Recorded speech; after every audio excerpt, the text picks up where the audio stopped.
பழனிமலை முருகனுக்கு பண்டாரம் தேடி வரும்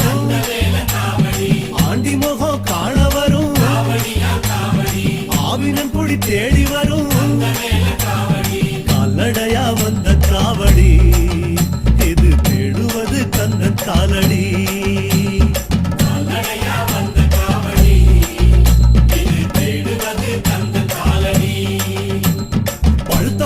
தேடுதப்பா பாலதண்ட பாணி கேட்ட நல்ல முத்து வேலனுக்கு ஞானப்பழம் கேட்டு வரும்